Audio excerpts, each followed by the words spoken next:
Night Knicks. Oof. Just when you thought you saw their worst performance, this one might have trumped it all.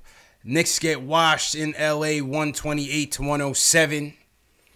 I don't know if it was a Fortnite marathon that they had going on last night or stuffed on In-N-Out Burger or skateboarding at Venice Beach, but they just didn't come to play, man. So we're going to break it all down for you. CP from the Knicks Fan TV. My man Alex Wolf, after a long hiatus, returns to the Sunday tilt. Al, what's good, bro? Where you been, man? How's everything going, Al? What's going on, man? I've been good, There hasn't been that many Sunday games, at least no ones I can make it to, you know what I'm saying? Like, right, and this is probably the worst one to bring you back on, but glad to have you back either way, man. Yeah, it is what it is. It's all fun. You know what I'm saying? Like, at least talking about it afterwards is fun. Watching it wasn't so much fun. Watching it was not so fun, man. I mean, we had a few days off to go out to the West Coast, get that West Coast breeze. And I mean, these guys just came out like they were still on vacation, man. The Clippers came out led by the Landry Shamet show. Not Landry Fields, his long-lost brother, Landry Shamet. Came in and destroyed us. Clippers overall went 19 three-pointers made, I believe. I mean, what did you see out there, man, if you saw anything? Yeah, it was, I mean, obviously it was Shamet going off at first with all those three-pointers. He had, 6 in the first quarter, 7 in the first half. I mean, that's ridiculous. You know what I'm saying? Like, you can't even prepare for that, man, for someone being that hot. But on top of that, I mean, the Knicks they weren't playing defense. Yeah. Like, really looked engaged other than Mitch Robinson, like the only guy who consistently looks engaged. Trier put an okay game forward, I guess. Yeah. I haven't even really put that much thought into the box score for this one yet because I just feel like it's all insignificant by and large. Basically, But Trier kind of did his thing again. He had 16 points, 5 of 7 shooting. Mm-hmm. I mean, he's got to have a pretty solid streak now going of like 10 to 15 plus points with under 10 shots now for a while, which, I mean, that's pretty solid. His shooting percentage has been really good, man. Yeah, really solid, good. Like really, really, really good. Mm-hmm. Other than that, I mean, it was a crap game, dude. Like Vonleh, my other thing was Vonleh played well for the second time in 2 games. So I guess that's a plus. That's a plus. That's a plus because we had the APB out on Vonleh for quite a few weeks now, but he bounced back in the last game against Cleveland and had a pretty made a good showing in the second half as well in this game to kind of make the game respectable. I mean, we were damn near down by 40 at some point, but to your point, I think Mitch is continuing to bring it. If we want to look for any type of silver linings, as we always do in most of these games, Mitch continues to bring it. Today he finished with 16 points, 14 boards, and 4 block shots, man. I mean, this is one of the few bright spots that makes this season even worthwhile watching in the second half, man. It's Mitch. Yeah, Mitch is like the only reason to watch the Knicks right now. Like, if we're being straight, like, He's the only consistent reason. That's what I should say. He's obviously other guys show out different nights, but Facts. It's just like the only guy that you're tuning in every single night to see right now. Yeah. And I mean, he had some pretty fantastic moments. Like him and Montrell were going at it, man. They were going toe to toe. And he ate Trez's lunch a couple times too. Like especially Trez tried to drive on him a couple times and he blocked him. Yeah, threw him pretty nice. Couple times.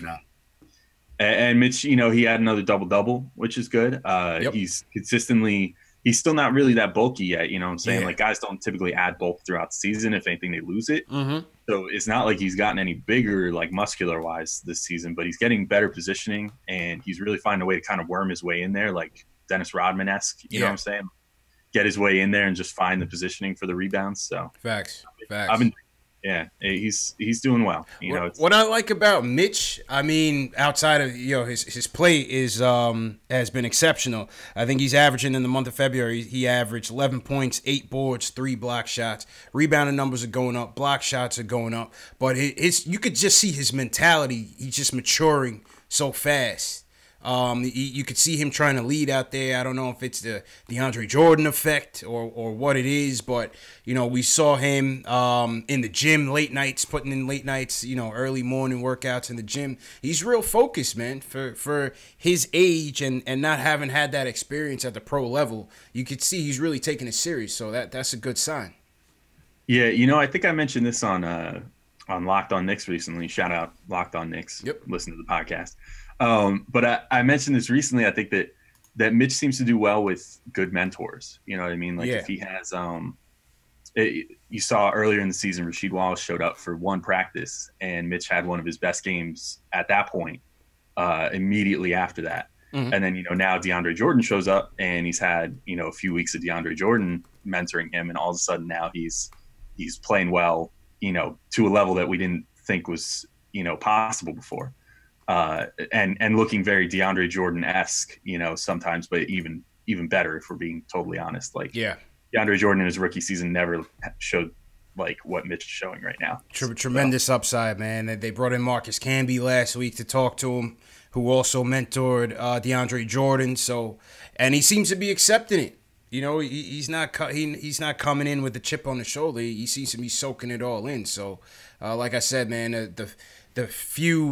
of the few bright spots in the second half as we wind out the season. I'm curious to see as the season progresses and as we move on with Mitch. Hopefully, we move on with Mitch. That's another story. But curious to see if he kind of steps out the paint a little bit, tries to develop a little bit of a little mid-range, a little jump hook or something. Did you see the shot chart that they put up on MSG today? Yeah, where he has literally every single shot that he's taken this year is in the paint. And mostly in the restricted area. And then he had one shot just outside of it. Yeah. Yeah. I don't know, like I've seen like the empty gym, videos of him shooting. Mm-hmm. And it looks like he's got good form, but it's a pretty compact release. And it's close to his body, you know what I mean? Like, not that I can demonstrate that well on this, but it's right.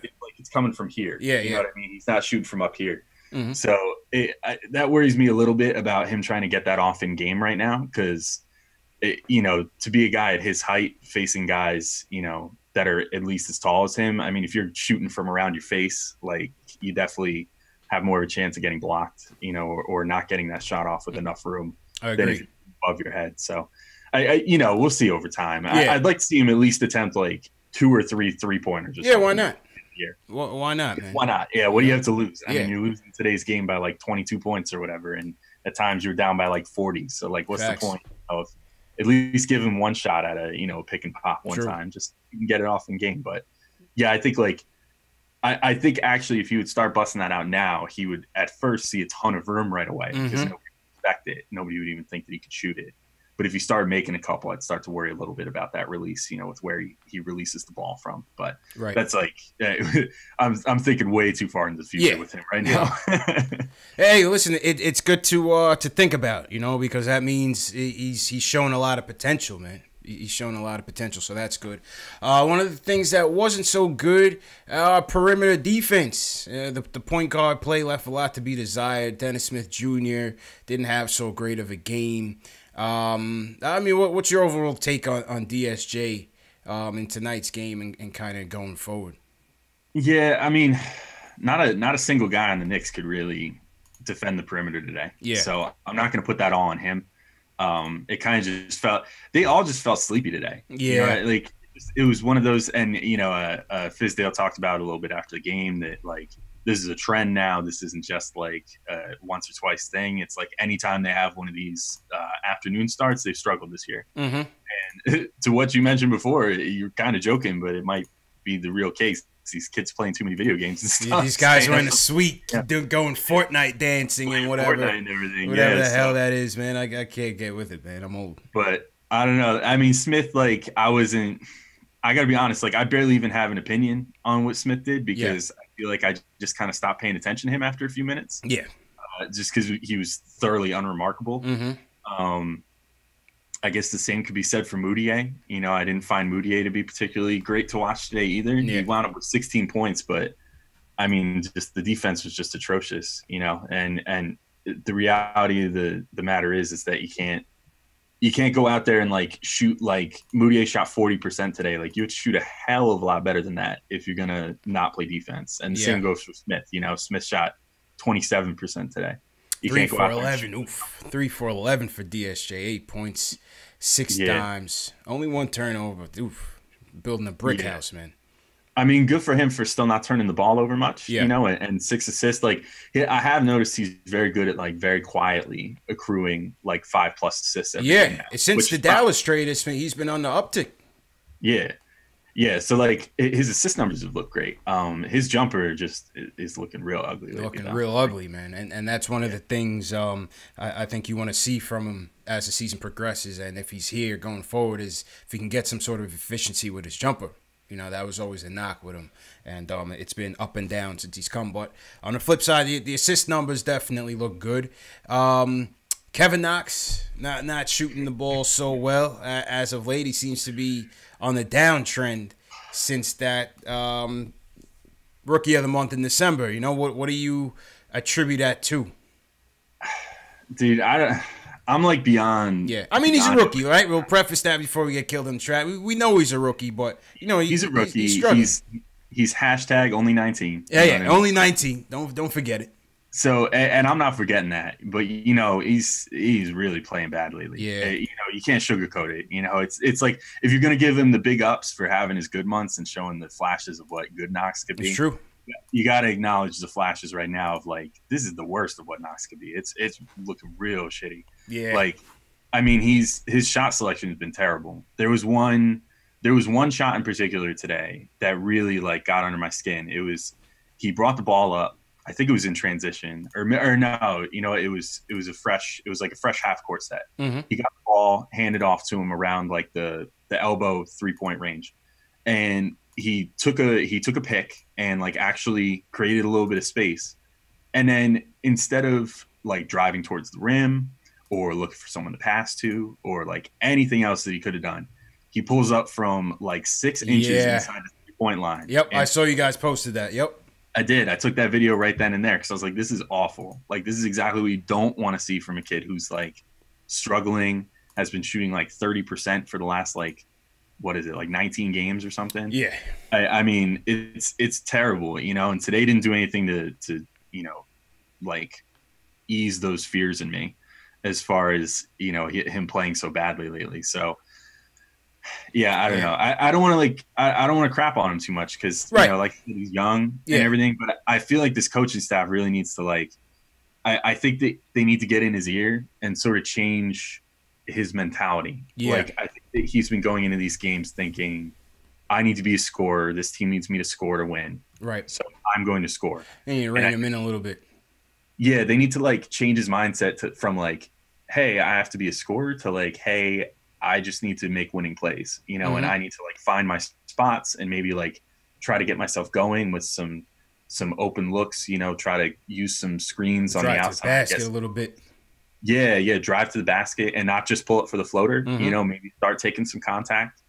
You know, it should almost be one of those things like when you play like in high school or whatever, when gives you certain goals before the game, you know, like, hey, I need you to go out there and I need to see you, you know, get into contact at least 3 times in the paint today. Like that's all I'm asking. And then they go over it with him on film later, you know, whatever, show him what's good, show him what's not, and then work on it from there. But like he needs to start adding some new wrinkles to his game because clearly like he's figured out right now. Like he's not surprising anybody with what he's doing right now. He's certainly slumping, man. But we talked on it. We went on a podcast this morning with Jonathan Macri from Knicks Film School and talked about that a bit more, myself and Jay Ellison Macri. So that was a good one. ISO, well, we talked about ISO. I think ISO seems like he's bouncing back. He kind of knocked off the criticism that he had hit a wall and just said, you know, he's just trying to figure it out and put it all together. He is currently, what's ISO's numbers? In the last 6 games, before this game, coming into this game, 15.7 points per game, 55% from the field and 50% beyond the line. It's good numbers for ISO, man. Yeah, and I mean his season numbers are like really high now too. I mean he's got his season numbers up to 10.5 points per game, 46% from the field, 60% from three and 84% from the free throw line. I mean, he's bounced back in a big way from earlier in the season, like you just alluded to when everybody was talking about, he might have hit the rookie wall or he needed to add more to his game or whatever. And you know what, they talked about it. They talked about, I think in the pregame on MSG today about how he's starting to use his left now. Yeah, a little more, definitely. Very evident. I just think he's been more decisive lately. I almost wonder if like playing with Kadeem Allen helped him a little bit, because a lot of the ways that he's been making his decisions on the floor lately have been kind of like a more improved version of Kadeem Allen. He was out there. It's like, don't let the ball sit in your hands for too long. Right. Like, figure out something to do. Either drive to the hoop or take a shot or find somebody to pass the ball to, but like don't just stand there and dribble. Yeah. You know what I mean? Much more intentional with his approach. I definitely noticed that as well. Much more intentional and patient. Not trying to force the issue too much. Just kind of letting the game come to him. And that's what he said. That's what he said in the last post game. So silver linings, man. We're always looking for silver linings, Al. You know what I mean? On this 13-50 campaign. There's not much to say. Yeah. I mean, I feel like we already covered all the silver lines. Yeah, that's pretty much all we got, right? So, with that being said, shout out to everybody in the chat on this Sunday night. Shout out to the Knicks Nation chat, #1 post-game show on YouTube. Hit that subscribe button below and the notification bell if you're a diehard Knicks fan. This is the home of the diehard Knicks fan, where we talk about Knicks news, Knicks rumors, and post-game live discussions after every game featuring live callers. First call of the night is going to go to, we're going to North Dakota, Al. We're going to Fargo, baby. Oh, my goodness. Yeah, Marshall called before, man. Marshall, what's going on, bro? Yep. Oh, man, Marshall completely ruined his introduction, man. Marshall, you still there? Yep. I don't know what happened to Marshall. He wasn't ready for his introduction, man. I tried to throw him the alley. I don't know. He got frostbite or something. Let's see. Gotta take some lessons from Mitch, Yeah. Yo, Marshall, can you hear us? Yeah, I'm here. Can you hear me? Yeah, good, man. I might be having a little issues with the phones, but go ahead. How's everything? Oh. Hello? Hello? Can you hear me? Yeah, loud and clear, bro. Oh. All right, perfect. All right. So I was listening to you guys' Sunday morning podcast about Evan, Knox, and everything. So this is just my opinion and just my thoughts about it. We're in essence, we're basically getting Kevin Knox's freshman, sophomore, junior years of college right now. I think he just came into the league way too early. He should have stayed in Kentucky and developed more and got a little bit more out of his college experience, as far as shooting, defense, and his overall motor and everything like that. That's just my opinion. That's fair. That's fair. I mean, you could say that about a lot of one and done players. The NBA is kind of weird, like the whole. What's that? I said you could definitely argue that with a lot of these one and done players. You could argue that a lot of these guys might need a little bit more seasoning at the college level. That's fair. Right. And so I don't know if the Knicks are bringing in people just like they did with Mitch to mentor and give them some more, guidance and things of that nature. Has the Knicks ever thought about sending possibly Kevin Knox down to the G League, the farm system, letting him develop more, then bringing him back? I don't know if that's going to be a big thing or not, but I just don't see them putting the investment like they are in Mitch, you know what I mean? With all the mentors and, putting them around Marcus Camby and all those other guys. Well, they brought in Bernard. They gave him Bernard King. Okay. What do you think, Al? Specifically, if you recall, Fizdale specifically arranged for him to meet with Kevin Durant and with LeBron James too, if I recall. Yeah, and he's supposed to be working out with Paul George as well in the off season. So, So I mean, I'm still optimistic about Knox. I'm giving him the benefit of the doubt, and in essence, we were getting like the early years of Knox, where I think here within the next 1-2 years, we're going to see a better version of him. So I'm gonna hold off all opinions until then, and then make a solid choice when he gets a little bit more seasoned. And then Mitch, himself, he's just going to become a star himself, just like kind of Kevin, what is his name? Timberwolves, Garnett. You know what I mean? Garnett came out of high school. He was just one of those phenoms that just kind of took the NBA by storm, So I think in a few years, we're going to get our own version of Kevin Garnett in New York. You know what I mean? I wish if he could be half the my player. opinion. That's how I see it. All right. Appreciate it, Marshall. Hold it down over there in North Dakota, man. Man. Oh, no doubt. No doubt. Yeah, man. All right, you guys take it easy. Later. You too. Yeah, man. That's my guy Marshall from North Dakota, man. We're worldwide out here, Alex. We're worldwide, man. Marshall is shooting for the stars, man. Yeah, right. Oh my goodness. I mean, that's one of the greatest players to ever play the game, man. Yeah. KG. If Mitch ever turned into KG, he's got a long way to go, but that would be nice. Yeah, that would be a nice guy for Mitch to get mentored by, but I also don't like Kevin Garnett very much. Yeah, he's an enemy of the state. He's an enemy of the state. We never got over that Honey Nut Cheerios comment. Nah, no Honey Nut Cheerios. Yeah, you know what I'm saying? He turned Mitch into like a super trash talker and make him very unlikable to everybody else around the league. I like Mitch as kind of like this little like meek dude who's just like chilling and like enjoying life right now. Yeah, he'll still put you on your ass though. Don't sleep on Mitch, man. No doubt. Like, I'm not saying meek like on the court, you know what I'm saying, but like his personality, like his interviews. And stuff. Yeah. Very mild mannered for right now. That's good. I like his like 3-word answers, to Rebecca Harlow and stuff like that. Like he just seems like he's still kind of like just living in the moment kind of thing. He's still living in the moment, man. Still innocent. He hasn't lost his innocence yet. Yeah, man. Shout out everybody in the chat on this Sunday night. Hit that thumbs up button for your boys. If you're still a Knicks fan after 13-50, you deserve some credit. Hit that thumbs up button for your boys. Shout out 730 Terrorista, Ricardo Custer, what's going on? Craig Williams, whose Mark is in here. What up, Mark? Chris, what's going on? Shout out to you guys, man. Shout out to everybody in the chat. Let's go back to the phones. Let's see who we got here. Let's go to Jersey. Jamal from Jersey wants to talk about Kevin Knox and Mitch. Jamal, what's going on? What's going on, fellas? How y'all doing? Chill, man. Doing good. How you doing? I'm all right. Real quick, great show earlier today with the Knicks wall thing. I enjoyed it. But with Macri, yeah, appreciate it, man. No problem. I want to talk about Kevin Knox. Maybe I'm a weirdo, but I'm really not worried about him.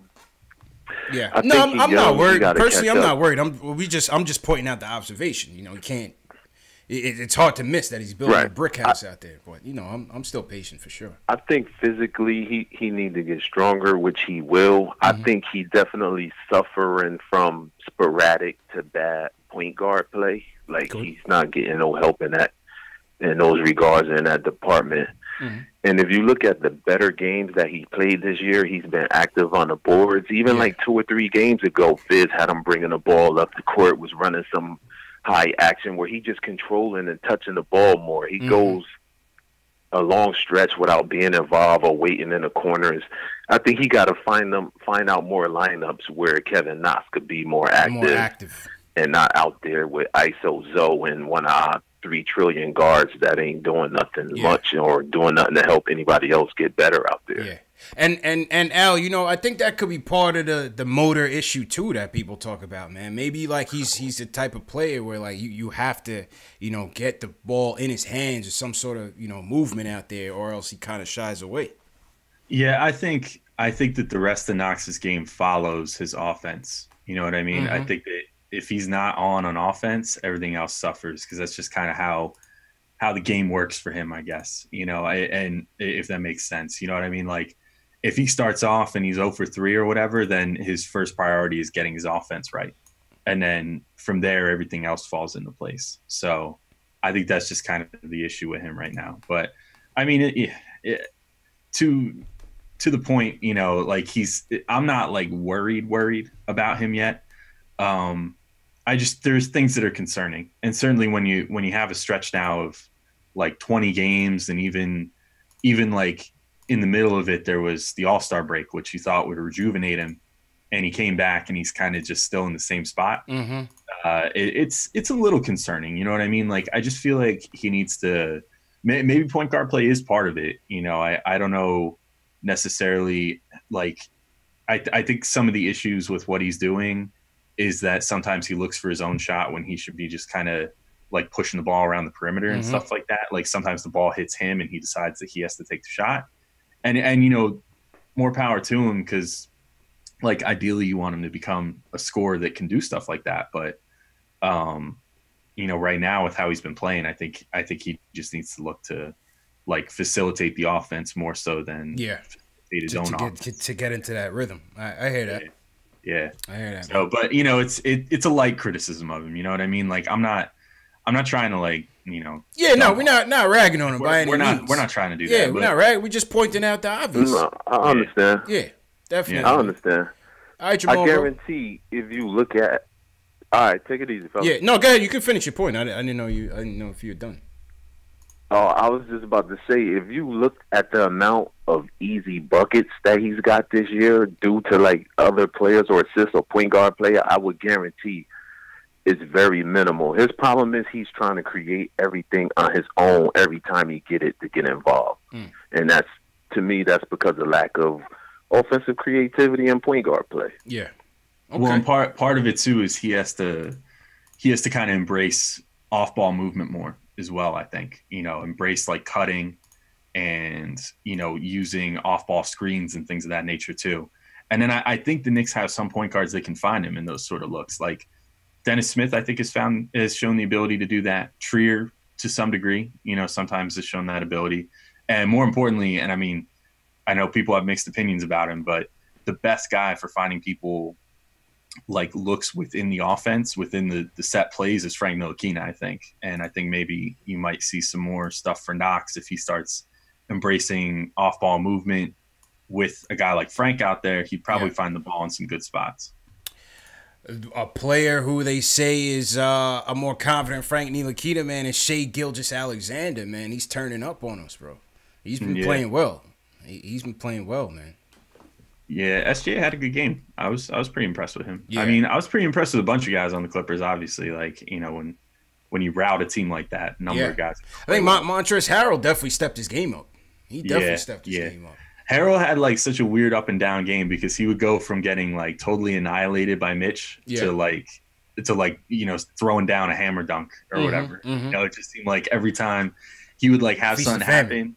Yeah, like it was just like just like yin and yang, like tit for tat. You know what I mean? Like he was just like get owned, and then like next possession throw down a huge dunk. Yeah, it was crazy. It was kind of an interesting game for him. He's a good player. Montrez, he stepped up. Danilo, always got love for Danilo, man. He never said too much. Yeah, I like Gallinari. I'm happy that he's kind of found his place in the league because. I mean, damn! Like he had 20 points in 23 minutes today. Yeah, and it was funny. I saw, I was following like on the PNT Twitter. I was, looking around the timeline or whatever, and the Clippers blog at one point was like, "Oh, Gallinari just let the ball stick to his hands. He stopped the ball moving." I'm like, "Shut up, man! Of all the things to complain about today, you guys have nothing to complain about." Up by 40, like what more do you want, man? Yeah, and Gallinari, I mean, he played a good game today. Yeah, he had a couple moments where he maybe held it a little too long or whatever, but he had a good game. I thought he had a really solid game. I mean, Danilo definitely had a good game, man. We'll see what the chat has to say. Shout out to everybody in the chat. Hit that thumbs up button for your boys. Hit that subscribe button as well. Share these videos, man. If you know any other Knicks fans that haven't seen this show, haven't called in, haven't joined the chat, definitely share this with your fellow Knicks fans. Lee Jones is not a Knox fan. He says he's trash. Let's see. Who's Mark says his college motor was terrible. So Who's Mark thinks that's the issue. The shooter says he's tired. Lee Jones says don't make excuses for him. No, I'm not making excuses for him. I think the he's tired part is really, I mean, if I was going to pick out one thing that I think is the biggest reason, I think it's that he's like, I don't want to say he's frail, like, cause he's not like super, he doesn't look like Tayshaun Prince used to look or something, you know what I mean? But he's definitely on the thinner side, and he's not very bulky. And I think that at this point he's now like double the amount of games he's probably ever played. Yeah. in his whole life. And a lot of minutes too, man. Yeah, a ton of minutes. You know, he was playing that stretch where he was playing like damn near 40 minutes a game for like over a month. So and luckily I've seen Fizz kind of scaling his minutes back a little bit lately into the 20s again. So I think he's tired. I think that's honestly probably one of the biggest things is he's tired. Maybe they upped it so much to try to get his stamina up, you know, knowing that the motor was an issue. Yeah. Well, knowing how Fizz operates, I think that is probably why they did it. But I you know, there's a point where you can push it too far, and you know, then you take him from, you know, trying to get his conditioning up to just tiring him out, you know, and maybe even tiring him out to the point that like he can't get himself right unless he sits a couple games or something. But you know, like I said, there was even the All-Star break, and he still seems really like he doesn't have a lot of lift, and he doesn't have a lot. Yeah, he seems gassed. We'll see what happens, man. Let's go to Harlem World. Alonzo from Harlem wants to talk about the squad in general. Alonzo, how you feeling, bro? Yo, what's good, family? What's going on with you, man? Yo, what's good, man? Long time, my dude. How you feeling? I'm good, man. I'm loving the way you popping now, man. You got it going, man. Appreciate you, Day one to now, man. It's like a metamorphosis, man. Your channel is blowing, man. I'm loving it, man. Appreciate it, my dude. Appreciate it, man. I'm gonna say a little. I'm gonna mention one name, and this is gonna be my defense with Kevin Knox. I'm gonna mention one name, DeAndre Jordan. If people are, we was already raving about Money Mitch when we got him during the summer league and everything. But if you look at how his game has totally launched crazy because of the addition of DeAndre Jordan, him having a veteran that can explain to him where to be, how to time block shots. Because in the beginning of the year, he wasn't getting those blocks because he was landing into people's zone and it was falling on him. Now he's getting those blocks and dominating the way he's dominating because of DeAndre Jordan. Kevin Knox doesn't have that. He doesn't have that type of veteran there to teach him how to get to open spots. What you mean, man? He's got Lance Thomas, man. Lance can teach you some things, man. Lance could get him in his spots, man. You have confidence in Lance, well, Lonzo? I mean, what I'm saying is, you kind of low. I can barely hear you. Come back. No, I said you don't have confidence in Lance, bro. Come on, man. No. I don't have confidence in Lance. Lance averages 2 points a game his whole career. So no, I have zero confidence in Lance Thomas to do anything, teach anybody anything offensively. He's a Swiss Army knife without a couple pieces. So he doesn't have that. DeAndre Jordan was an all-star. You know, he was considered one of the best centers in the league at one time. So, I mean, he knows how to really play, how to affect the game in that way. And if you look at it, Money Mitch is not like shooting jump shots and, you know, scoring outside the paint and everything. He's playing the exact same way DeAndre Jordan plays. Yeah. So if Kevin Knox is going to play the exact same way that Lance plays, if he teaches how to play like him, you're really going to be disappointed. Nah, I hear you, man. You know what I'm saying? Then you're going to be talking, oh, he's a bust. You see what I'm saying? Yeah. So I mean, he doesn't have that veteran guy that guy that can show him how to get in certain spots to score or do this and do that. And the other caller made perfect sense. He hasn't had consistent point guard play all season long. And I love Dennis Smith Jr., but he's not a pure point.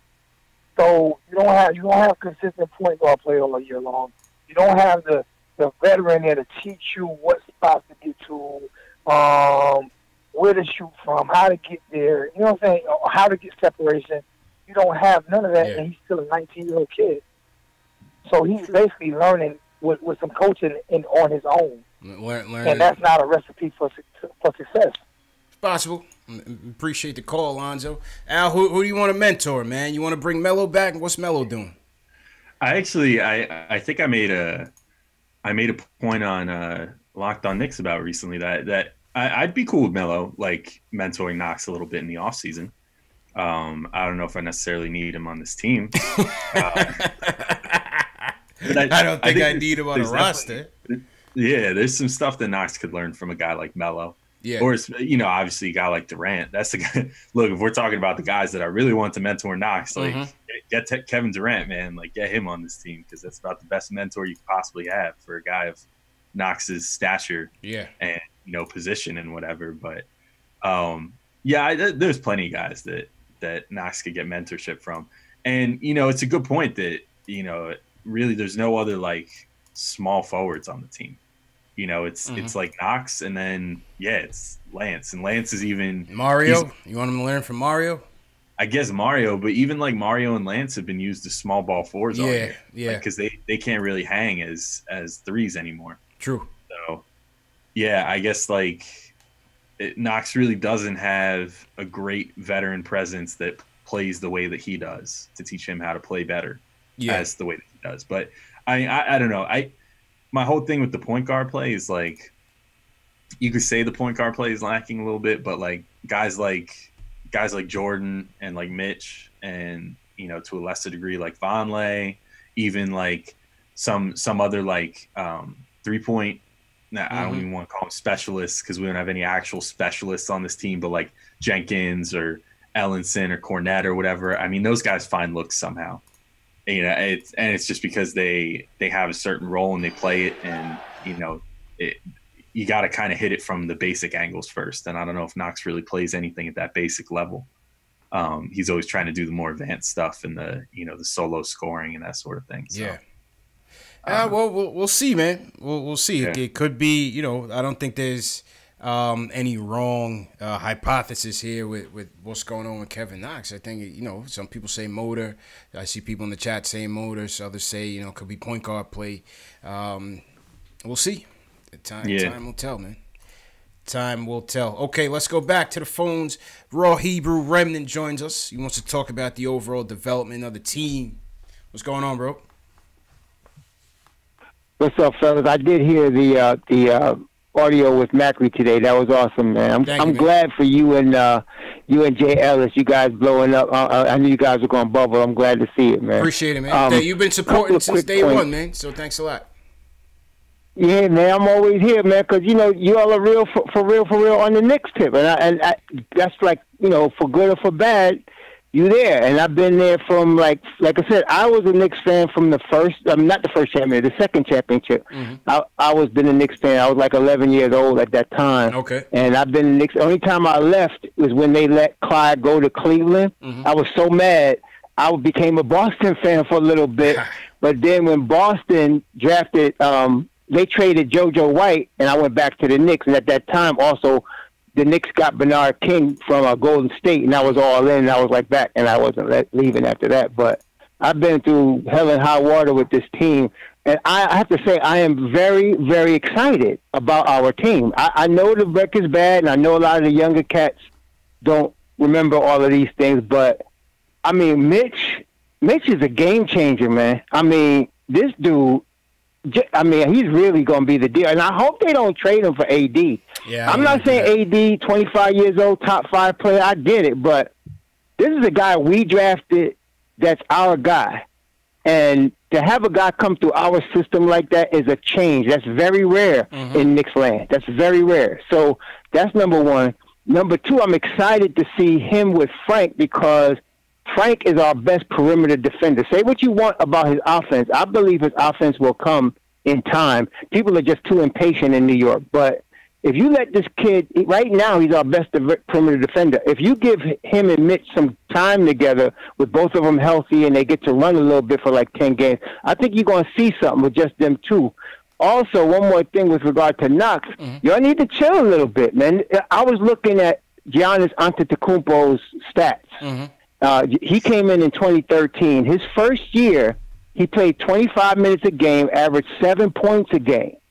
Okay, this is his first year. His second year, he played 31 minutes a game and averaged about 12. And this is about what Knox is doing now. Knox, you can look at him. He's a very gangly teenager. He's not even completely coordinated yet. And the way these guys are drafted today as 18 and 19-year-olds, if you notice, like, look at D'Angelo Russell. all of a sudden his fourth year, because this is when he would, in the past, he would normally be coming into the league.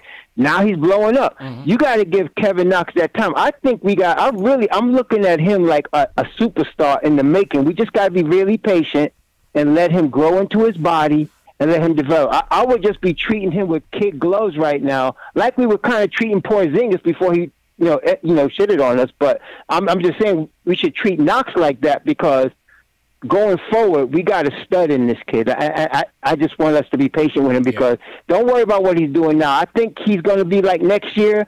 He's going to he'll be able to move off the ball. We'll have more players, and he'll up his points a little bit, maybe 15 a game. By that third year, you're going to be glad. We're going to be glad we got him, man. You're going to be glad we got him. Okay. I appreciate the call, man. Good call, bro. So that's the OG, Al. To his point on Mitch and the AD trade, Al, we haven't spoken in a while, but what's your stance on it?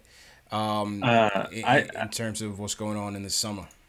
I had I don't know, I thought it was going to be like a hot take a couple weeks ago about that, where I was like, I don't think if it came down to it and the Knicks would, if this dream scenario plays out and the Knicks get Zion Williamson, at the top pick in the draft, which obviously is no certainty, but, we're all hoping for it.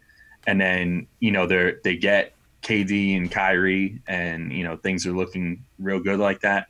I think I've reached the point with Mitch where, if it came down to it, I would not trade Mitch and Zion Williamson for AD. Yeah. But, just because Mitch, I think the biggest thing with him now is you see how much he's already doing already. Mm-hmm. He's not a ball-dominant player. So if you bring in two ball-dominant superstars, they're not going to affect him in the slightest in his production. And just, for the small amount of money that he makes, the $1.5 million, I mean, that's crazy. That's a steal right there. It's 1% of the salary cap. Yeah. 1% of the salary cap. That's insane. And you have him for 3 more years at that price tag. That's tremendous value, man. It's crazy, yeah. So just his value on the court compared to his dollars, on the ledger sheet, it's a lot to pass up on. You know what I mean? That's a lot to give up on to send him to New Orleans. And on top of that, you're talking about in this dream hypothetical, you have Zion Williamson also, who looks like a generational talent at the top of the draft. You can't give up 2 guys like that. Even if you're getting Anthony Davis back, you gotta kind of hoard certain assets, and those 2 are 2 that you would definitely want to keep in that case, I think. Definitely, man. Definitely. I mean, my stance has always been the same. I don't want to give up on Mitch. I don't want to see us mortgage the future once again for some win now, short-term satisfaction. Yes, a team of those 3 would be nasty. Don't get me wrong. It would bring MSG back. People would blow the roof off every single night. But look at the depth that these other teams are coming with. Look at what Philly's coming with. I'm pretty confident. I just feel like they're going to bring back that whole team next year, like Jimmy Butler and Tobias Harris. Milwaukee's got that depth. Toronto now has that depth. If Kawhi Leonard stays, they have that depth. You just, dump the whole team and bring in Anthony Davis. What are you really left with? You know what I'm saying? That's my whole point. What are you really left with? And so, as much as I respect him as a top player in the game and how much he would elevate this team if that dream scenario came through, they're going to want Mitch. They're going to want Mitch. And I just don't want to see us bail on another homegrown talent again. I want to see it through with Mitch. What they say, that the last rookie that was on the second deal with this team was Charlie Ward? If I'm not mistaken. Yeah, I think that's the true stat too, because that's unreal. You can't count Tim Hardaway that. Talking the Knicks, saw his whole rookie deal through and then signed to another contract. Yeah, it was Charlie Ward. It's been a long time. I don't want to see that, man. I don't want to see that. We had the front office eye, Spencer from Front Office Eye, on with us last Saturday. That was our first draft breakdown. And he broke down. He told me to shout him out on here, so I'll say hi to Spencer. All right, yeah, shout out Spencer. Shout out Spencer. He did a good job. If you guys in the chat haven't seen our draft breakdown, check the menu at the top right-hand side of your screen. I always put all the latest videos, all the latest fan polls and stuff up there, so definitely check it out if you guys missed it. But shout out to Spencer. Al, have you been tuning in to the college scene? Or are you looking at other guys outside of the Zion phenomenon? Yeah, it's tough. Like for me personally, I don't have like the amount of time to like dedicate the amount of time that I have to dedicate to the Knicks, and then also dedicate it to the college prospects. Yeah, it's tough, man. Like I've watched some Duke. Like Zion's obviously crazy. RJ Barrett, like from what I've seen, definitely like has potential to be a really good player. Mm-hmm. But there's definitely some trouble signs there for me. Like I think he's a little too score first sometimes. One game in particular, and I mean I think it was game plan wise, but that first loss that they had to Gonzaga was really ugly from him. I watched a pretty good chunk of that one where they gave him the ball like freaking like 7 straight possessions down the stretch of that game, and he couldn't convert one of them against college level guys. Mm-hmm. So yeah, and then like Reddish is worrisome because of all the shooting issues and all that, and Culver I keep meaning to watch more of because I hear really good things about him. I know Spencer's really high on Culver. He's high on him, yeah. He's got him as like number 2 on his board, I think. Mm-hmm. And Culver seems good to me. I mean, I love the percentages. I love the improvement that he's shown. Mm-hmm. Trying to think who else. I don't know. I mean, Morant, I haven't really seen much outside of highlights. Yeah. I just keep hearing about like he's like a highlight machine. Yeah. And that's cool. I mean, whatever. Like from what I understand, he's a pretty good player. He's leading the nation in assists, but he's also got a fairly high turnover number too. So that's a little worrisome. But okay. Now, question for you and question for you guys in the chat. I had posed this yesterday when I posted. I did a snippet of Spencer's breakdown of the point guards. He actually likes Darius Garland better than John Morant. It's from an offensive standpoint. They also went to Vanderbilt, so there's a bit of homerism going on there, which we called him out on. But shout out Spencer. If it comes down to it, and we touch on, let's say we go 3 through 5. And the point guards are there, would you still draft the point guard? Or Spencer was saying consider trading down. What do you guys think, Alex, and what do you guys think in the chat? Would you go the point guard, go someone else, or consider trading down if we hit like 3 through 5? I mean, I guess it depends on how high you are on the guys that are at the spot that you're at, right? So that's like the one thing. So let's say you're pick 3. I mean, then you figure probably Zion and let's say Barrett have gone already. Right. So then are you that high on Culver that you're like, okay, he's can't miss at 3? Or are you like, all right, if we trade down 3 spots or whatever to like 6 or something like that, like could we still get a player that we'd be just as happy with as like a Culver, or maybe even still get Culver, if other teams take Morant and Reddish and whoever else, you know what I mean? So it would probably require some info that I myself would not have. It would be info that like the Knicks front office would have, of like knowing what other teams are thinking about doing, what players other teams are high on, things of that nature, to decide how to proceed with that move. But I would definitely entertain trading down, like because realistically, I think this is like, as far as top players in this draft, it's a 1-player draft. Like it's Zion and then everybody else.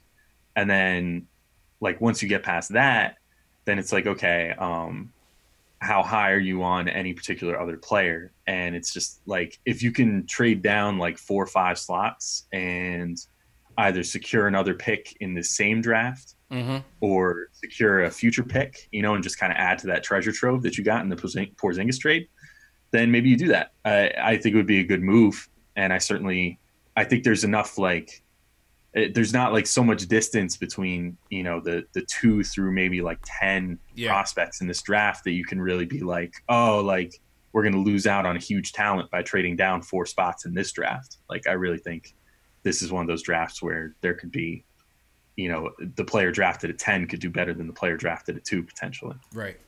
That's interesting. That's interesting. Let's see what the chat says. Shout out to everybody in the chat. Hit that thumbs up button for your boys. A lot of people like RJ in the chat. T. Williams says no trade. He's not trading down. Chris, CR says trade down. 7:30, Teresa says trade down for DeAndre Hunter. Yeah, that was another one that Spencer had liked in that kind of second or third tier. Natty Solo says Morant over everybody. Easy Win says we won't need Ja because Kyrie is definitely coming. Natty Solo, give me Garland over DSJ, but he likes Morant over everybody. T. Williams draft Ja Morant. He's the best available player after Zion. So T. Williams is going best available player. This is another thing I wonder. Like, I wonder if some of those teams, like let's say like the Suns win the lottery and they get number one. I wonder. I mean, you would think they wouldn't be able to turn down drafting Zion. Zion, yeah. They've been so desperate for a point guard for so long. I almost wonder if you could shoot them like, oh, we'll give you Dennis Smith and pick. And they might be like, oh, well, we could take you get Ja Morant at that spot. Well, or not, like if you trade them Dennis Smith, then they're like, okay, we have Dennis Smith now, we have point guard, and we can still take, RJ or Culver or whatever, and that would be as good of a haul. Maybe they'd be stupid enough to do that. No, I can't see. I mean, the Suns, it's amazing how terrible they are, but it also just goes to show you that a young team alone, just because you have the top prospects, it's not going to get it. It's not going to cut it. You still need that balance. Yeah, when you need to scout well. And draft well and everything else. I mean, you look at like they got Ayton there putting up all kinds of numbers or whatever, double doubles and crap. Right. But they had Doncic at number one, and they literally hired Doncic's coach from the EuroLeague. Like I don't know what was going on in their brains last draft, but facts. Yeah, I don't know. Yeah, they've got a scouting problem over there. They've had how many top 5 picks, and they've come away with what, like Dragan Bender. Marquise Chris. Alex Len. How about that one? Alex Len. Josh Jackson, who's playing a little better, but isn't really that good right now. They could have had so many other guys. Right players, man. It's not an exact science. Not an exact science, man. No, let's go to the phones. Let's go to Dion from Park City. He wants to talk about Coach Fizz, and he wants to keep DSJ. Dion, how you feeling, man? What's your thoughts on this draft question that we just talked about? As far as the draft process, I'm not even worried because we got Ninja P, like you call him, man. That's Jay Ellis. Jay Ellis calls Scott Perry Ninja P. Yo, for real, man, I love that dude. He moves in silence, man. Yo, for real. And y'all remember, like, was it 2 years ago? Not when they took De'Aaron Fox. But before that year, when they took, like, Justin Jackson, Harry Giles, and it was, like, somebody else they took in that draft, that's what really made me start looking at him. Like, I was like, yo, who is that behind the scenes making this move? Yo, he killed that. I think that was the same draft. That was De'Aaron Fox. The same draft. Yep. Same draft. That was De'Aaron Fox with Harry Giles and Justin Jackson. All of them came out? Yeah. All 3 of them, yeah. Yeah, man. Yeah, well, that night, man, he killed it. Like, you know what I'm saying? It was straight robbery that night. So, but yeah, man. Another thing, too, though, like, if we get RJ, I'm all right. Because RJ seemed like he a lock to be a good pro. Like, you know what I'm saying? I feel like I'm not so down on the prospect of RJ Barrett as a lot of people are, man. I see a killer instinct in this kid. I just feel like he's gonna have a good career at the next level, man. Everybody has flaws, man. I can't get too into this guy doesn't do this, he doesn't do this. He's in college. I'm not expecting him to do everything. Yeah, man.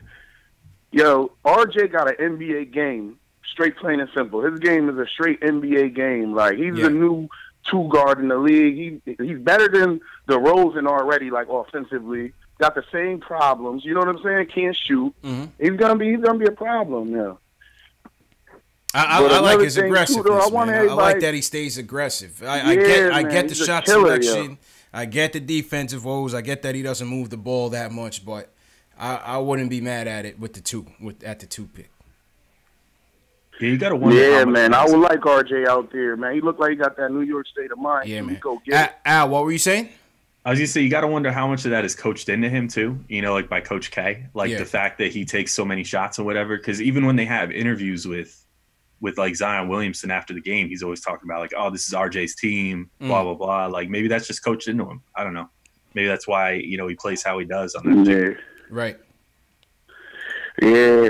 A lot of those dudes, though, you give them the green light, they don't always take it, man. If you give him the green light, it look like he gonna go for it. Mm-hmm. Mm-hmm. But yeah, man. Another thing too, though, I want everybody to give some love to Coach Fizz, man. When we was on them little couple game winning streaks, and you know what I mean, in a lot of close games, everybody was saying, giving a lot of praise to a lot of different things. Mitch, that's my dude. He be rocking. But nobody ain't say nothing about Coach Fizz, how he got them boys running through a wall for him, man. I love that. That's fair. That's fair, Al. I mean, Fizz is certainly deserves some criticism. But listen, the players, the players play hard for him. The kids love him. You've seen ups and downs. You've seen some ups from a lot of players. Whether it's Vonleh had his moments, Moutier's had his moments, Mitch has had his moments, ISO's had his moments, even Knox has had his moments. So, they seem to be playing hard for him. Yeah. And that's just a tribute to him coming in every day, and them believing in what he's doing, because it's man. Once you start losing, man, you see a lot of dudes quit, man. I haven't seen none of these young dudes quit yet. And then with the rotations he got set in place, I know you talking about it on a previous show. When you out there with Trier, Mitch Robinson, that whole second unit, them boys having fun when they playing together. I love watching them play, man. I don't even care about free agency like that. I love watching this young team play. I want to see where they could go with a couple new pieces. Yeah, we'll see, man. Al, what's your take on it? As far as Fizz getting a couple more pieces on the team? Yeah.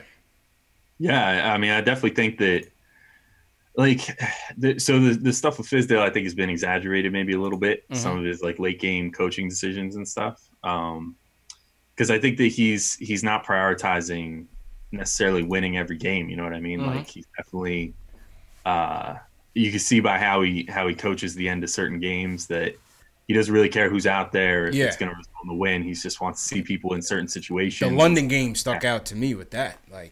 He didn't care. He just left Timmy out there. He left a lot of his weaker defenders out there, and had Mitch and Frank on the bench, if I remember correctly. Mm-hmm. Yeah, exactly. So I mean, there's definitely he shows some bright spots. I think the biggest thing that I like with Fizz so far is that he's great at getting the players to buy in to whatever he's doing, and I think that'll be valuable if this team has a lot of turnover going into next year.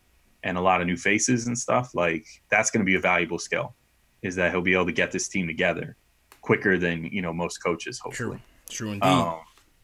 As far as his play calling and stuff, I mean, there's definitely he's still figuring it out, I think.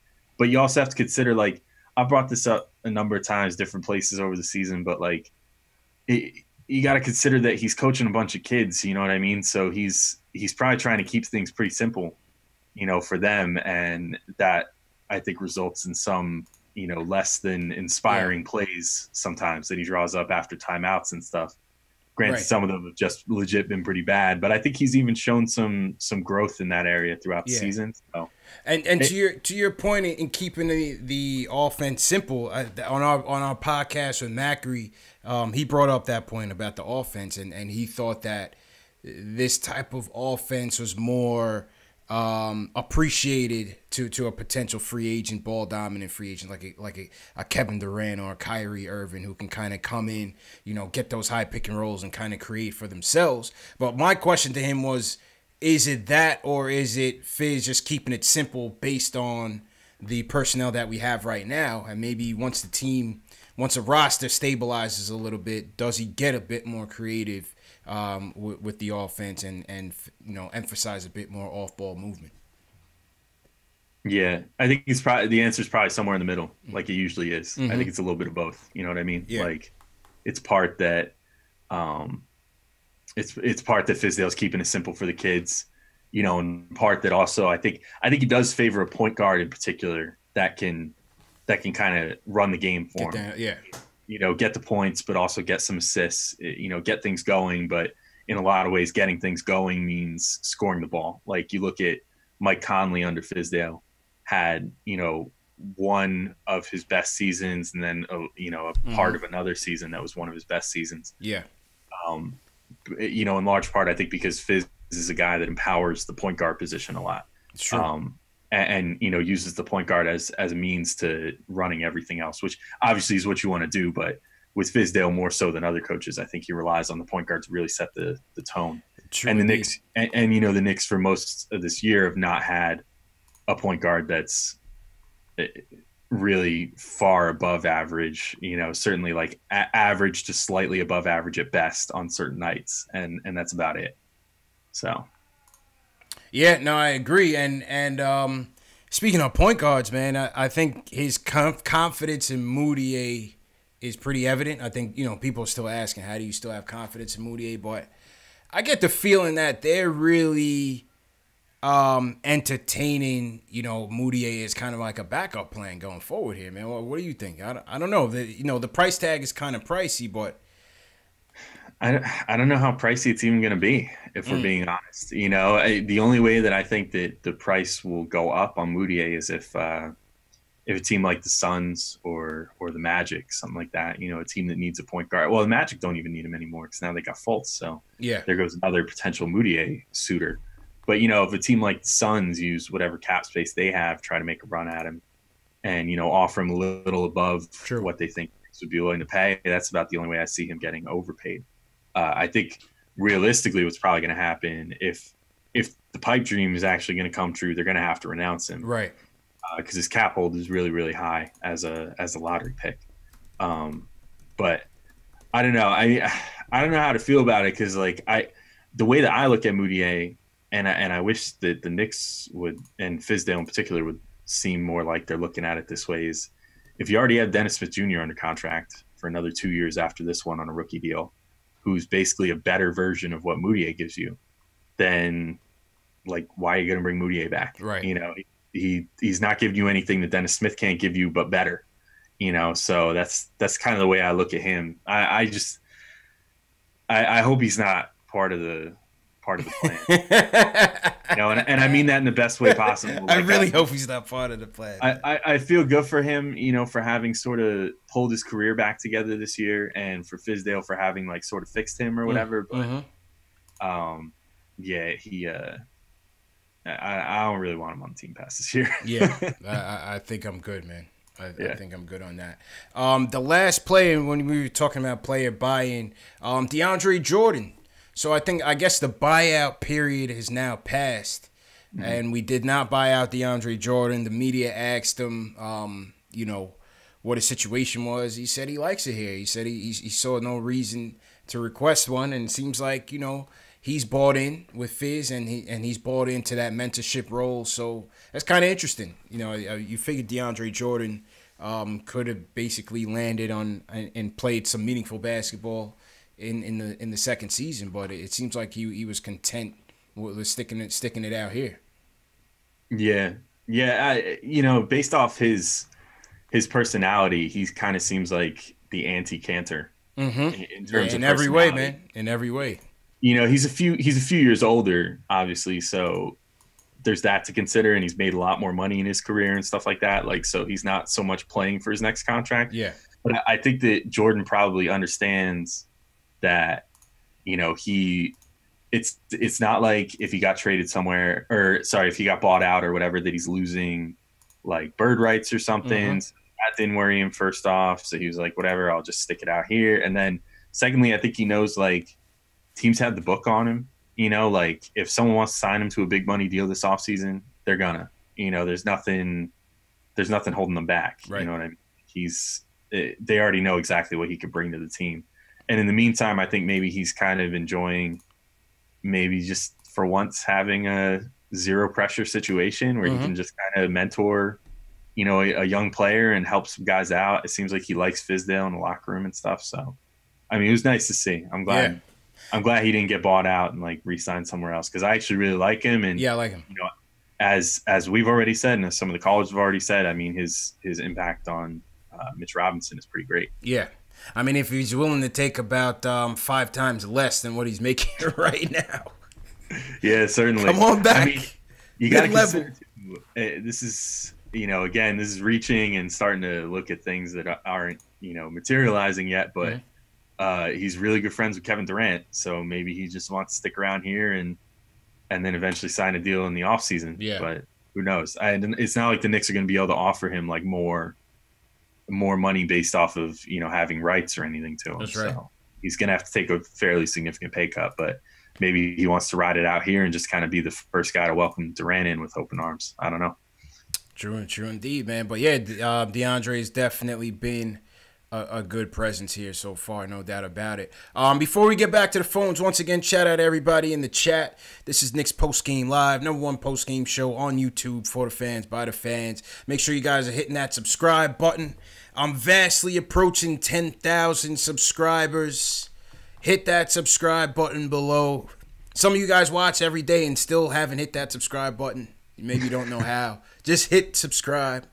If you know any Knicks fans, you share these videos. This is the best way to promote the channel. That's why I always ask you to hit that thumbs up. I always ask you to subscribe and I always ask you to share, because clearly the more people we get in here, the more we get on the phones, the better the show is. It's all about the fan opinion and what you guys have to say. But also, for those of you in the tri-state area, on Friday, March 15th, that's in 2 weeks. Yeah, we just got paid, so yeah, next payday, 2 weeks. Easy to get to that calendar date. We're doing another watch party 2.0. With me, yours truly, Alex Wolf, the Knicks Film School, Hard Knicks Life. Jay Ellis will be there, Knick of Time Show. The Locked On Knicks people will be there. Gotham Sports Network doing another watch party for Knicks Spurs at John Sullivan's in New York City, 210 West 35th Street. Free to get in.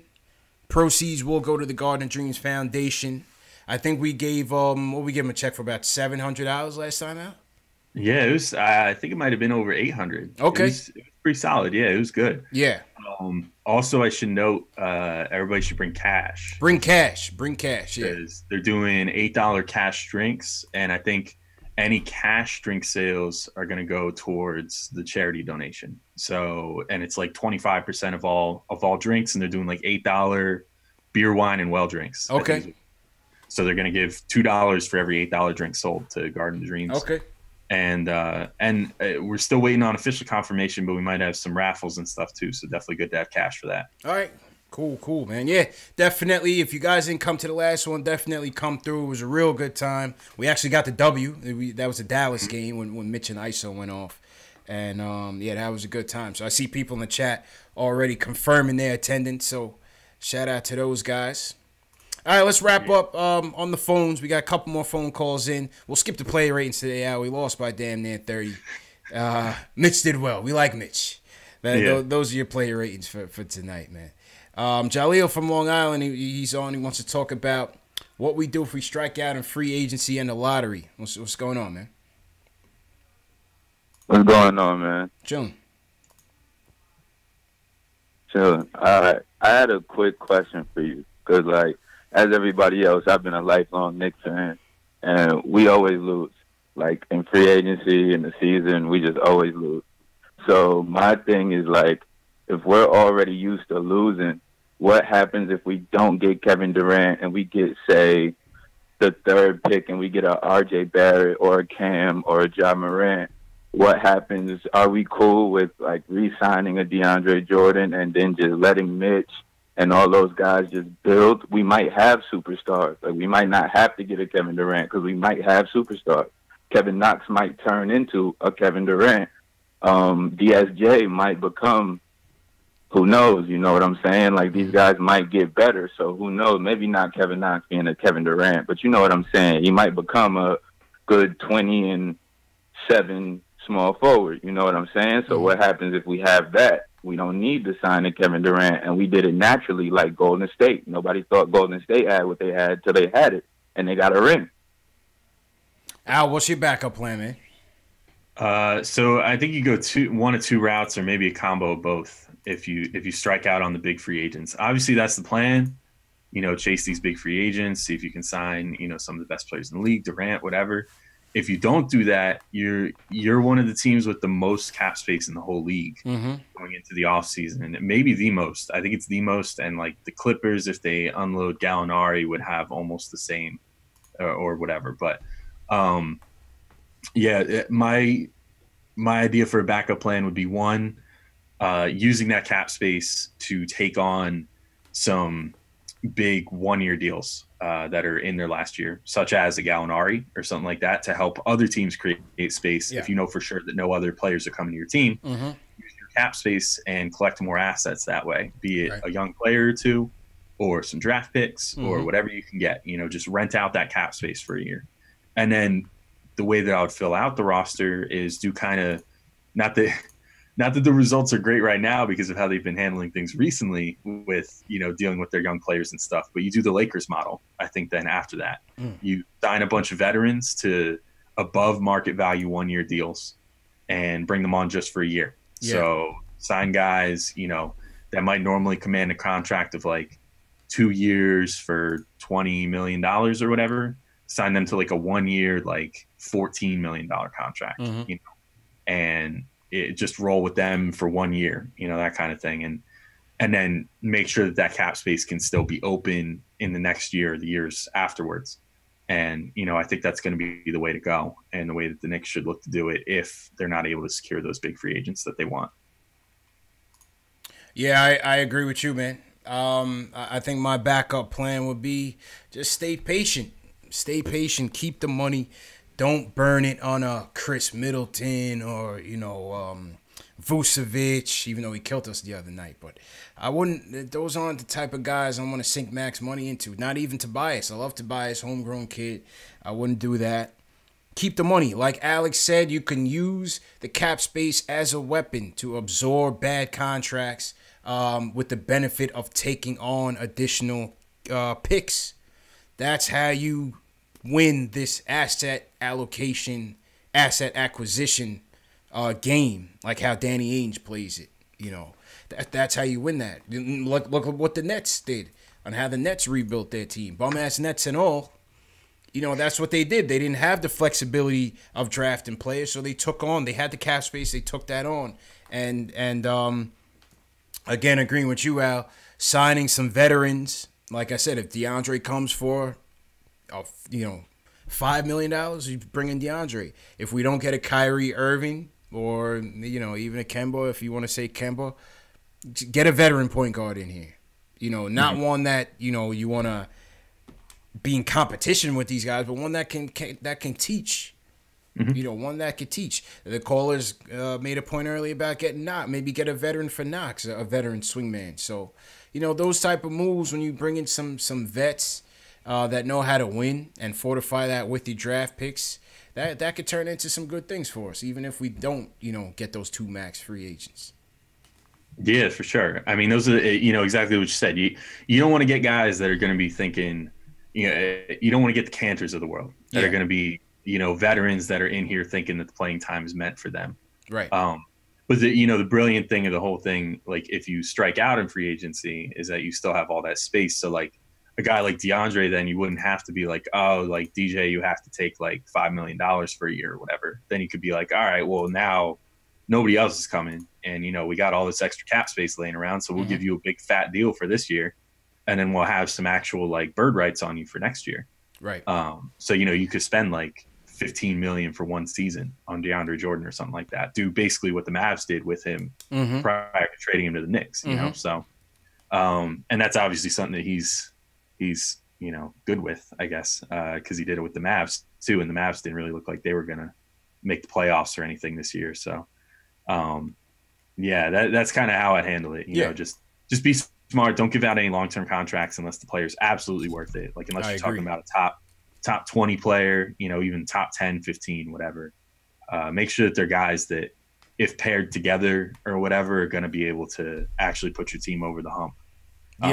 Rather than just, stranding yourself as like a 5 seed, or something like that. Because we've been there before. That's not the best existence in the whole world. Not at all, man. Not at all. Shout out to everybody in the chat once again. Omar, what's going on? Omar says most likely we're getting at least one top free agent, so Omar's confident there. 7:30, Teresa says, in Ninja P we trust. I'm with him on that one.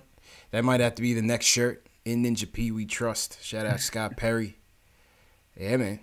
All right, let's go back to the phones. Who's Mark from the chat wants to chime in on the Kevin Knox talk? Mark, what's good, bro? What's good, Knicks fan? How you feeling, bro? I'm all right, man. Yo, I'm going to be there at the bar when time comes. Yeah, come through, man. March 15th, man. Definitely. Everybody's welcome, man. I'm going to come through.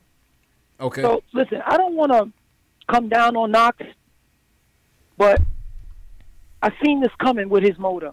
And I've seen it since college, and it's bad. Like, it's a bad trait to have as a young player. Because it's going to be very, very hard to instill him to be active. Because in college he wasn't much of an active player. If he didn't really get the ball, or if he didn't play in pace, he would just he reminds me of Andrew Wiggins, and I'm afraid of that. I'm highly afraid of that because someone so talented, even if he don't get the ball, he should be able to rebound, cut, set screens. He does neither.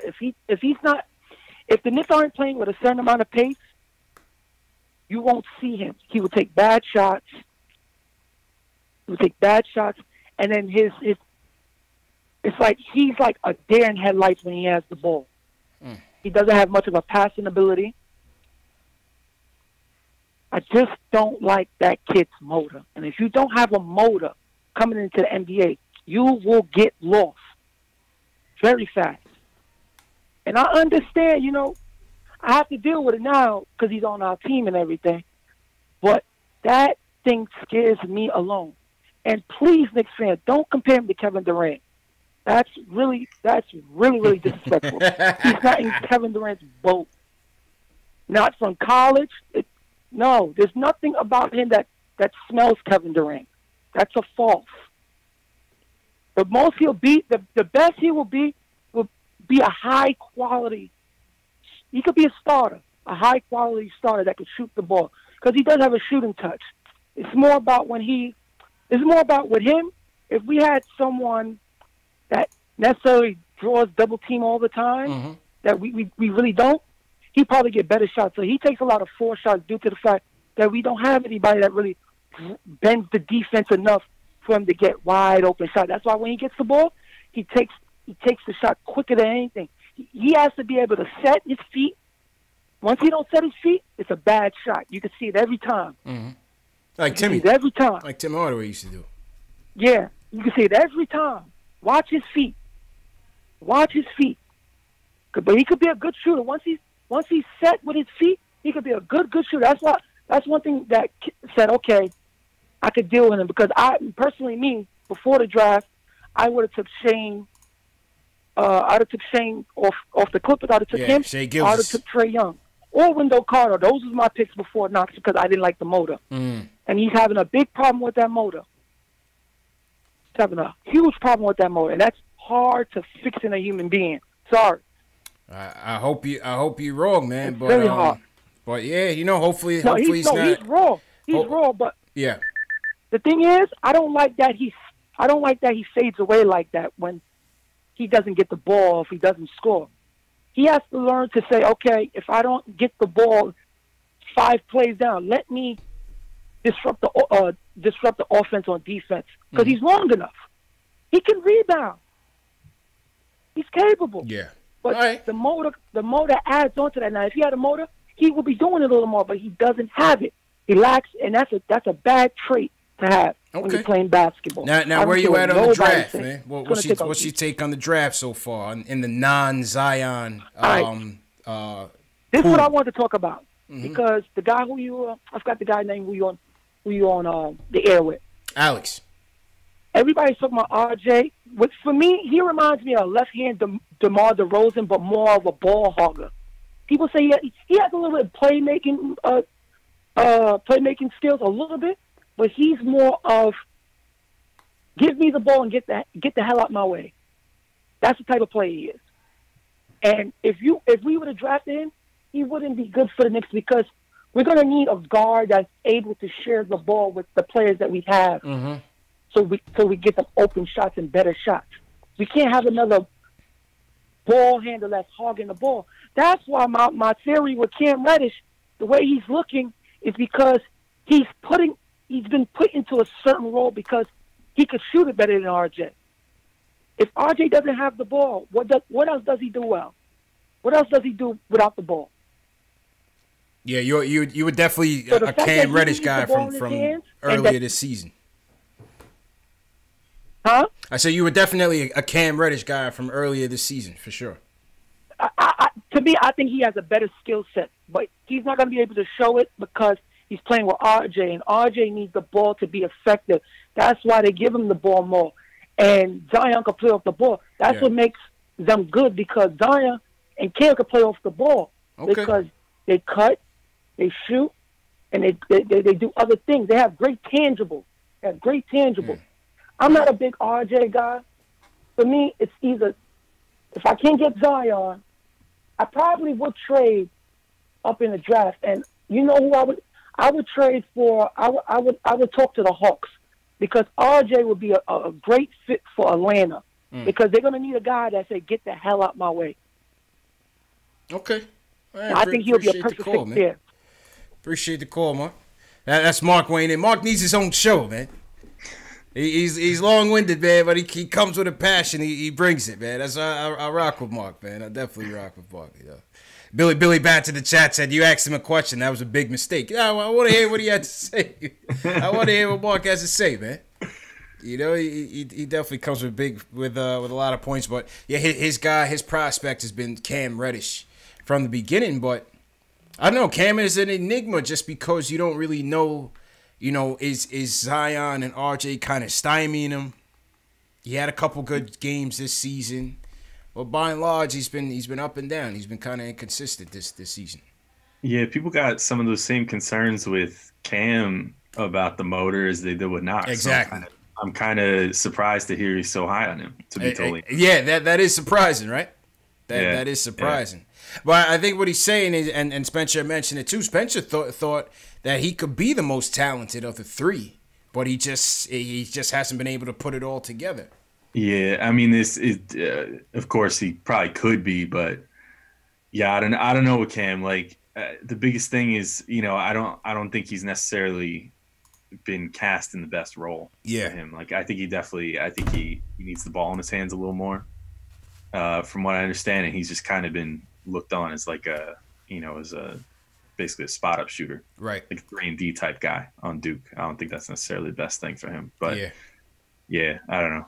That's like my amateur analysis on him. Like I said, like we were talking about before, I put some time into the college guys so far, but not nearly as much as I want to. Yeah. And Cam's one of those guys I definitely feel like I have to sit and like micro analyze everything. Because take everything at face value with him, he looks pretty bad. But like if you could dig into it and really figure out like what he's doing well and what he's not, I think he's probably a better prospect than what people give him credit for. Yeah.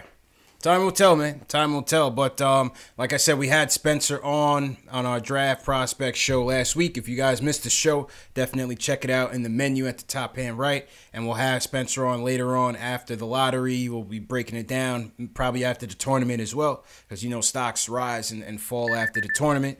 We'll get Schwinney on. We definitely got to get Schwinney on for his perspective as well. Just get your bleep button. Yeah, we'll get the profanity button close by. You know, when Schwinney sounds off, but yeah, man, good stuff. All right, last call of the night. I got to eat dinner and watch some Netflix tonight. Joe from North Carolina, he wants to talk about the draft and the free agents. Joe, how you feeling, bro? Good. What's up, fellas? Good, man. How you doing? Yeah. Good. I just wanted to real quick get in. The whole plan that the Knicks seem to have, right, hinges on getting KD for the most part. I mean, there's other free agents, but I think he's the prize that they want to get. Yeah. A guy like KD, if he comes here, he's going to want essentially to build his own team.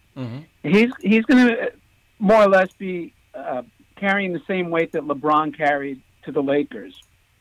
So now, if you put 31-year-old KD, and let's say he does convince Kyrie to come on board, these guys might just say, hey, man, we're not going to play with these kids. Look, it already happened with the Lakers. You know, we're not going to get anywhere with a supporting crew that's 20 years old, 21 years old. So he himself could blow up the entire team, including Mitch. So that's why I'm a little leery of this whole thing, because, like, if they would have kept KP, you know, all the noise aside of what he wanted to do, what he didn't want to do, you know, next year Hardaway would have been off the cap and the other guys would have been off the cap. So they would have had a bona fide young star if he was healthy, and you could still build around him. So I just wanted to know what you guys thought about that. Like, you know, bringing in a guy like that, his Durant caliber guy, he's going to have a ton of control and personnel decision influence. And is that necessarily a good thing? Because the way it's playing out with the Lakers, with LeBron, who's arguably a little bit better than KD, it doesn't seem to be working out all that well. So that was my point, and then you guys can go eat and have dinner. there you go, Joe. Appreciate the call, man. Appreciate the support. I mean, Ali has a fair point, man. He has a fair point. How do you see that, you know, potentially playing out? Yeah, I'm definitely. It's not lost on me. You know, it's definitely a something that I could see potentially playing out. You know, because a guy like Durant, you know, although the way that he's been talking lately, it's easing my mind a little bit, and I feel like he's kind of setting up the world for Durant that doesn't necessarily think that championship or bust is the only option. Because, well, shit, if he's about to win his third, he's probably like, he's like, now let me be a businessman in New York. Yeah, which is kind of what LeBron was doing. But you know what? Everybody thought LeBron would be patient too, and then now look at him, and he's like Mr. Patient now. Yeah. So I don't know exactly what to make of it. Like, I definitely think there's a chance that you know, Durant coming here could kind of derail things if it goes the wrong way. But then there's also the point to consider of, like, if another free agent comes with him, let's say it's Kyrie, you know, and the dream scenario happens, then you have Durant and you have Kyrie already, and already there you're way ahead of the game compared to what LeBron was able to, you know. But do you see the windows? Because I continue to say that the windows aren't really aligned with the young core that we have, and then bringing in two max players. I hope, I guess, would be the way to put it. I don't know what necessarily to think, like, definitively, but I hope that the Knicks front office would look to strike some sort of balance there, because I actually don't think there's anything wrong with trading a couple of the young players in order to, you know, bolster up and make a run for a championship or something, if that's something you really think you can do. But I think there's a good balance to be struck there. Like, you don't want to give up every single young player on the roster. Exactly. Because you have to leave yourself some future flexibility. Now, thankfully, also, they still have all their own draft picks going forward and a couple of Dallas draft picks going forward too. Right.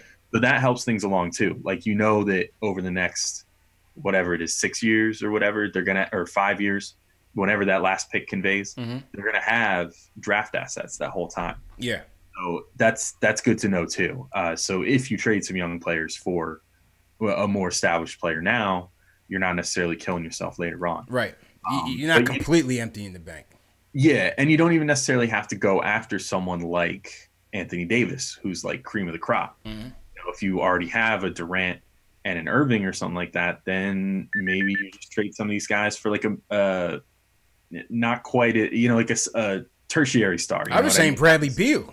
Yeah, I was saying Bradley Beal.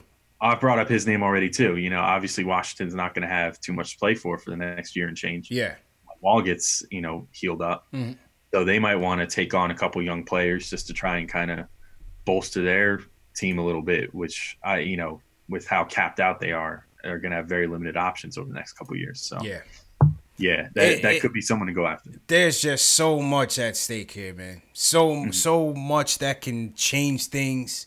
You know, what is KD's motivation if he does want to come here? What would his motivation want to be to come here? You know, if he did come here, is he trying to bring a second guy out? You would think so, right? A Kyrie. Then, you know, you're looking at Kyrie's situation in Boston. Every day, every loss, it just gets, you know, more murky, that whole situation there. And, you know, Boston's trying to get in the AD sweepstakes. Do they try to trade for AD and then sign Kyrie? I mean, AD and Kyrie can almost shape this whole offseason together. You know, so I don't know, man. But we'll have a lot of time to talk about it. We talk about it every day since the team is 13 and 50. But yeah, man. As the world turns, Knicks edition, man. You know what I'm saying, Al? Every day, it's just a new adventure. Absolutely, man. So on that note, let's close it out. Al, you know the deal, man. Promote your shows. Tell them where you've been and where they can find you at. So you can find me on Posting and Toasting, SB Nation's Knicks blog. That's postingandtoasting.com, at PT Knicks blog. On Twitter, you can find me on Locked On Knicks, Daily New York Knicks podcast. That's at Locked On Knicks on Twitter. We're on all the various services, iTunes, Google Play, Spotify, Stitcher, wherever you listen to podcasts, we're there. And if you feel like just listening to me personally, you can find me on Twitter at the Alex Wolf with an E. There you go, man. There you go. He says that's it. That's it. As he broadcasts the whole resume, man. But great show, Al, and thanks again for joining us, man. And to all you guys that joined us too, man. We had almost 300 people in the chat on this Knicks 128-107 loss to the LA Clippers. Replay of the show is in audio format, as you just saw. Spotify, Google Play, iTunes, Stitcher, and Alexa. If you have an Alexa, just say Alexa, play KnicksFanTV, and you'll hear the latest upload of the show in podcast format. Speaking of podcasts, check out the podcast that we did with Jonathan Macri this morning. I put it up in the show notes at the top hand right of the screen. Had a good conversation, me, myself, and Jonathan Macri, just touching on the season and having a couple laughs as well. So you guys will definitely enjoy it. The draft episode, the replay of the draft episode with Spencer as well, is up in the show menu. Merch, you guys want the merch? The Mitch Please t-shirts, just made a new one for number 14. You know who he is. Hit the link in the video description to the merch. Got a lot of nice hoodies and t-shirts for you guys. Next guest, next Saturday, is going to be Tommy Beer from Forbes magazine. He's going to be joining us, probably breaking down some crazy random stat that you hadn't heard before, Al. So shout out Tommy Beer. And yeah, man, that's the story. I'll check you guys on the replay. The replay of this show should start up at about 10 p.m. and run throughout the night. So thanks again, everybody, for coming through. Thanks for everybody for calling. And we'll see you guys Wednesday, man. Knicks versus Kings post-game show. CP and Jay Ellis. Al, thanks again, man. Enjoy a productive week, man. Yeah, of course, man. Anytime. Yeah, just call me on. I wish there was more Sunday games so I could be here more. Yeah, man. You know what I'm saying? We need more matinees so I can bring back my tradition here. Absolutely, man. But yeah, we'll definitely catch up again, and I'll check you guys, man. Peace.